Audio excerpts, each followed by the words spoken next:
The throne of Serbia was then taken by Hvalimir's son, Dragomir, who had previously handed over his part of the kingdom to his brother to keep Serbia united. Emperor Basil bribed a group of conspirators from Kotor to assassinate King Dragomir during his visit to Kotor. These conspirators killed King Dragomir in the Church of Saint Gabriel below Kotor in 1011. Afterward, Emperor Basil occupied Skadar and appointed his military garrison and trusted officials to govern Serbia. These assassinations of rulers and all these unfortunate events surrounding the throne completely paralyzed Serbia and allowed the Byzantines and Venetians to consolidate their positions in Dalmatia. Croatian King Jislav retained his title and kingdom, which was no larger than a single county. King Dobroslav I, Vojislav 1024–1065. After the assassination of King Dragomir in Kotor, his wife fled with their son Dobroslav, seeking refuge with the Ban of Raška. The Byzantines did not fully control Raška and Bosnia, and it is unknown whether the local bans formally recognized the supreme authority of Emperor Basil or not. The Queen's escape to Raška is evidence that Raška was not occupied, saving the heir to the Serbian throne. After King Jislav's death, his son Stefan came from Venice to Dalmatia and proclaimed himself King of Dalmatia and Croatia. Stefan grew up in Venice and married a Venetian noblewoman, so when he arrived in Dalmatia, he acted as a foreigner. Prince Dobroslav grew up in Raška and was exceptionally gifted both physically and intellectually.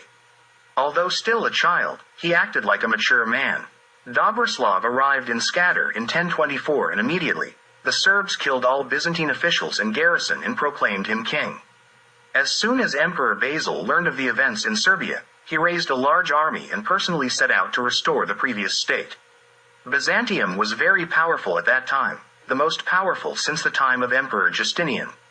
Young King Dobroslav confronted Basil with his army and defeated him in a major battle near Bar in 1025.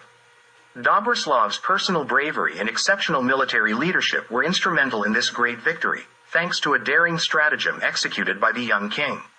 Although defeated, Basil still had a sizable army and attempted to retreat eastward. Dobroslav pursued him and completely routed the Byzantine forces in a second battle on the river Dina. These victories were crucial for Serbia and fatal for Byzantium. The Byzantines launched 2 more attacks on Serbia, but both times they were utterly defeated. Due to these significant achievements as a military leader, the Serbs named King Dobroslav, Vojislav. After the victory over Byzantium, Vojislav ruled over Bulgaria, Raška, Serbia, Bosnia, Lika, Krbava, and Upper Dalmatia. The Split Archbishop called for a provincial church council in Split in the year 1025. While traveling to this council, bishops from Kotor, Bar, Ulcinj, and Svak boarded a single ship. Unfortunately, when they were in front of Hvar Island, a storm sank the ship, and all 4 bishops perished. This incident served as a reason for the bishops of Eastern Dalmatia to request from the Pope to separate from the bishops of Western Dalmatia. Pope Benedict IX re-established the old archdiocese of Dioclea with its seat in Bar, where it remains to this day. King Stefan of Dalmatia and Croatia died in the year 1048, and he was succeeded by his son Peter, who took the name Kresimir III in honor of Ban Kresimir, making him the 3rd king in the line.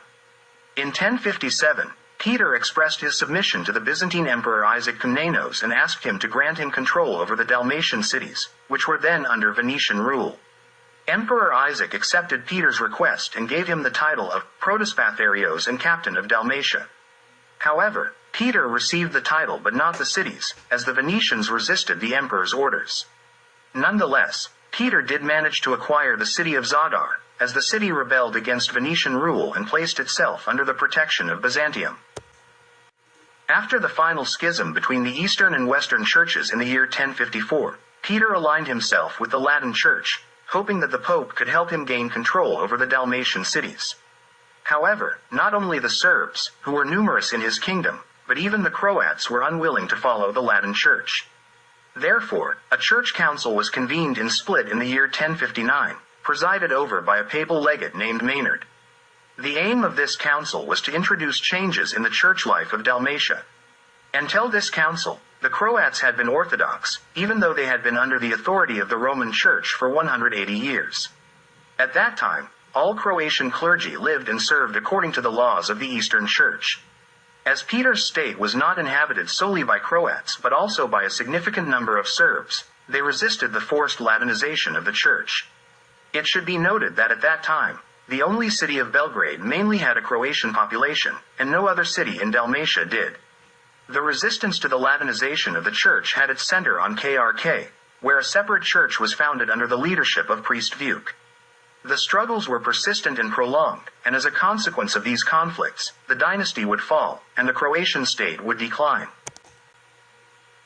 One of the significant events during the reign of King Vojislav was the arrival of the Shipitars, Albanians, in Serbia in the year 1043.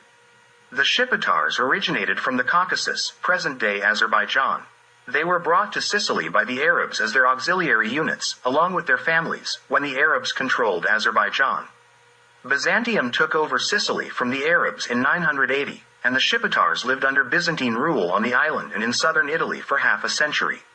In 1042, Byzantium attacked Serbia, and their military campaign ended in a complete defeat for the Byzantine army. This defeat was significant and severe, causing disturbances in Byzantium. The Byzantine Duke of Sicily, George Maniakes, rebelled against Empress Zoe and Constantine IX and marched with his army towards Constantinople in the year 1043. Among Maniakes' forces from Sicily were the Shipitars as auxiliary troops. They landed in Dyrrhachium, modern-day Durrës, Albania, which was a Serbian city, enjoying certain Serbian support due to the ongoing conflicts between Byzantium and Serbia. However, during the battle with the imperial army at Dojran, Maniakes was killed, and his endeavor failed. The Shipitars could not return to Sicily nor stay on Byzantine territory, so they sought to settle somewhere in Serbia. King Vojislav allowed them to settle in a sparsely populated mountainous region around Rabin, east of Kruja. Kralj Mihajlo 1065–1084. During the reign of King Mihajlo, Serbia remained a powerful state, just like during the rule of his father Vojislav. Thanks to this fact, Mihajlo found it relatively easy to establish good relations with the Roman Church and Byzantium. Emperor Alexios I Komnenos made peace with Serbia and granted King Mihajlo the title of Protospatharios, meaning a high-ranking official. As the Serbian queen had died early, Mihajlo married Alexios' niece, further solidifying the friendship with Byzantium. Alexios relinquished the rights of Byzantine emperors to protect Dubrovnik and transferred this right to King Mihajlo. In reality, this was just a formal legal procedure, as Dubrovnik had long been part of Serbia. King Peter Kresimir, king of Dalmatia and Croatia, died in 1069, designating his nephew Stefan as his successor. Due to unrest in his state regarding religious matters, Stefan could not be crowned nor actually inherit the throne. Serbian Ban of Zahumlja, Slavic, also known as Slavic or Slaviza in some records, entered Stefan's realm with his army, took control of the entire state, and forced Stefan to seek refuge in the monastery of St. Stephen near Split in 1070. Split and this monastery were under Venetian rule. Thus, this branch of the Oshtrivojević dynasty, the kings of Dalmatia and Croatia, was brought to an end, and this state was abolished. With the victory of Ban Slavic, Serbia's sovereignty over the entire Dalmatia was re-established. Simultaneously, Ban Slavic initiated the cleansing of Dalmatia from Venetians and Byzantines, receiving great support from the local people, as Slavic prevented the forced Latinization of the church. Supporters of Latinization called for help from the Normans in Italy. A meeting was arranged between Ban Slavic and the Norman leaders on the island of Vis in 1075. During this meeting, the Normans deceitfully captured and executed Ban Slavic. The supporters of the Latinization of the church, led by the Archbishop of Split, Lorenzo, sought a new candidate for king in the person of Dimitar Svinimir, the Hungarian Ban of Western Slavonia. This Svinimir was married to Jelena, the daughter of the Hungarian king, Saint Stephen. Archbishop Lorenzo persuaded him to accept the new king's position under the patronage of the Roman Pope. Pope Gregory VII sent signs of royal dignity to Svinimir and his legate to crown him. The coronation took place in the church in Split in 1076, in the city that was under Venetian rule. It was agreed that the tribute that the kings of Dalmatia and Croatia had paid to the Byzantine emperor until then, in the amount of 200 Byzantine ducats, would now be paid to the Pope. During the coronation, Svinimir took an oath of submission and loyalty to the Pope. The oath began with, I, Dimitar, who is called Svinimir. Svinimir's state was, in terms of territory, the largest in the Kingdom of Dalmatia and Croatia up to that time, encompassing both Dalmatian and Pasavian Croats. Pasavian Croatia extended from the river Rasa in Istria to the rivers Kupa and Sana, and to the north, it bordered the river Drava, encompassing the area between the rivers Kupa, Sava, and Drava. This means that its western border started with the river Rasa, which often served as the western boundary of Serbia. In Svinimir's time, the region of Dalmatian Croatia between the rivers Krka and Ziarmania was added to Pasavian Croatia. Svinimir's break from Byzantium and submission to the authority of the Pope couldn't pass without severe consequences, since this kingdom was essentially a Byzantine toparchy, eparchy, or theme from the beginning until that time. The Dalmatian towns under Byzantine protection, even with Venetian allies present, were governed by a single imperial official with the title of captain. The Croats never gained control of these towns, nor did any dynasty rule over them. During the time of Peter Kresimir, the Byzantine captain in Dalmatia was a certain Lav. In all these towns, church rituals were conducted in the manner of the Eastern Church. Byzantium was not in a position to regain its rights over the Kingdom of Dalmatia and Croatia by force, so Emperor Alexios transferred his rights on this matter to his ally and protege, Duke Vital Faladreo, in 1085. Faladreo then took the title of Duke of Venice, Duke of Dalmatia and Croatia, and Imperial Protozavast. This effectively meant that Faladreo became the legitimate ruler of Dalmatia and Croatia, and Svinimir was considered an usurper. It is also noticeable that Faladreo did not assume the title of King of Dalmatia and Croatia, but retained the Venetian title of Duke, which is lower in rank than the royal title. From all this, it can be concluded that Venice and especially Byzantium did not recognize this state as a kingdom or an independent country, but rather regarded it as a Byzantine province. King Bodin 1085–1111. After the death of King Michael, his numerous sons agreed that the heir to the throne would be Bodin, who was the youngest son of King Michael from his first marriage. Since Bodin was then imprisoned in Antioch, his older brother, Radoslav II, temporarily held the royal duties. The Serbs freed Bodin from Antioch through a skillful raid on the fortress where he was imprisoned, a feat worthy of a great epic. Bodin ascended to the throne of Serbia in 1085. He was a man of great abilities and a remarkable statesman. Immediately after assuming the throne, Bodin traveled throughout Serbia and replaced disobedient bands and other officials with loyal and conscientious individuals. In Raska, he appointed 2 bands, Vulcan and Mark, and in Bosnia, Ban Stefan. All 3 were people from Bodin's court. On the west, Bodin's Serbia encompassed Lika, Kurbava, and Dalmatia up to the river Krka. The northern border of Serbia was the Sava River, and along this river, it extended all the way to the Una River. King Dimitar Svinimir was killed by Croats at Dalmatian Kosovo in 1087, in revenge for the violent Latinization of the church. On his deathbed, he cursed the Croats, saying, "May the Croats always be and never have a king of their own language." This curse sounds peculiar, and from it, one can infer that Svinimir was not a Croat himself, as he only identifies the language as something he had in common with them. At that time, all Croats spoke the Serbian language, but they were a distinct ethnic group that exclusively used the Serbian language. We truly don't know much about this Svinimir, except that he was probably a nobleman, as he was married to the daughter of the Hungarian king and served as a ban. He was the last king of Dalmatia and Croatia, and the kingdom lasted exactly 1 century. Svinimir's son, Radovan, could not succeed his father due to the great turmoil that followed the king's assassination. There were power struggles between Queen Yelena and a certain Stefan. The unrest was ended when Jelina's brother, Hungarian King Vladislav, arrived with an army and occupied Svinimir's entire kingdom in 1089. The kingdom was never restored, and it remained just a province within the Hungarian kingdom. King Vladislav appointed his cousin Almo as the duke to govern the lands of the former kingdom in 1091.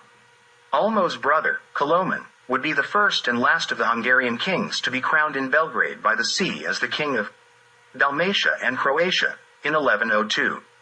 The Hungarians didn't care much about this formality, and among the bands they appointed to rule over Croatia, there were more Serbs than Croats, starting with the 3rd ban in line, Belish. The Croatian kingdom disappeared during the reign of one of the greatest Serbian kings, Bodin. Their kingdom was a Serbo-Croatian kingdom in the true sense of the word from its inception until its disappearance. It was created from a branch of the Serbian dynasty and on the territory of Serbia, with a mixed Serbian-Croatian population. It never had the present-day Dalmatia in its possession, only a part of it. It never possessed Lika and Krbava, not to mention Bosnia or Herzegovina. Additionally, it never had cities like Zadar, Trogir, or Split, let alone Dubrovnik or cities on the Kvarner region.